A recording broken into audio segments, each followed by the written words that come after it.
Olá, meu querido irmão, minha querida irmã, que Deus seja louvado. Convido você a rezar junto comigo nessa manhã. Em nome do Pai, do Filho, do Espírito Santo. Amém.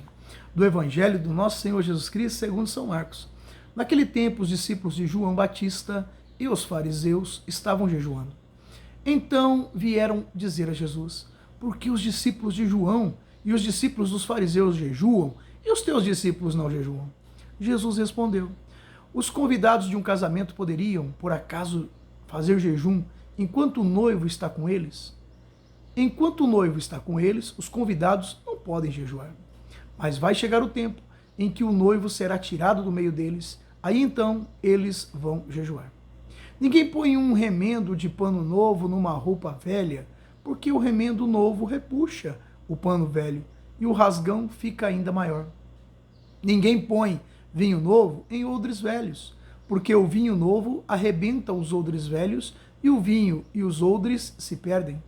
Por isso, vinho novo em odres novos. Palavra da salvação. Glória a vós, Senhor. Aqui o Senhor é questionado por que os discípulos dele não jejuavam naquele momento. E esse momento para Jesus, para toda a humanidade, para a face da terra, era um momento sublime. O rei estava presente. O Mestre estava presente, o Salvador estava presente, o próprio Evangelho estava ali presente. Não se jejua numa festa de casamento, não é, meu irmão?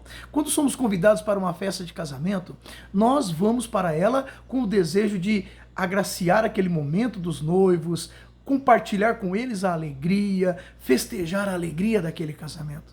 Os discípulos de Jesus estavam com o noivo, compartilhando da alegria do céu. O céu desceu para a terra, a alegria do céu estava na terra, então não tem como jejuar naquele momento. Era momento de apreciar a graça do Pai sobre a terra. Porém, dizia o próprio Senhor, que o noivo seria tirado, e aí então todos deveriam e teriam que jejuar. A igreja nos ensina sobre o jejum e é muito importante que façamos, porque o jejum fortalece o nosso espírito. E tem certos pecados que cometemos que através de oração e jejum vamos ficar livres. Porque o jejum, olha, presta bastante atenção no que eu vou lhe falar agora. O jejum fortalece o espírito. O espírito fortalecido fortalece também a carne, o físico. Por que precisamos do físico fortalecido? Porque o nosso físico, ele não está simplesmente na mão, nos braços, na perna. O nosso físico também, ele revoluciona algo para o nosso cérebro. Então, quando o físico está bem preparado, bem fortalecido, aqui dentro tudo está rodando completamente bem. E quando aqui está rodando completamente bem, todo o restante do corpo também reflete o que aqui está bem. É um conjunto. E quando jejuamos, esse conjunto de psíquico e físico contemporâneo, contemplativo que aqui vemos, ele pode o que? Estar fortalecido. Psíquico fortalecido, corpo fortalecido, psíquico fortalecido. Mas para que haja um equilíbrio é necessário o espírito fortalecido. E para fortalecer o espírito, nós oramos e jejuamos. Oração e jejum fortalece o espírito fortalecido fortalece o corpo fortalecido, afastamos o coração do pecado.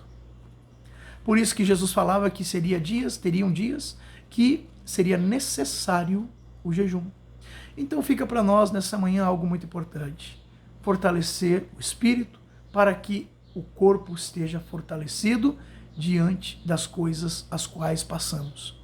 Corpo fortalecido consegue-se fazer renúncia do pecado, porque corpo fortalecido por Deus é sinal que o espírito está fortalecido também.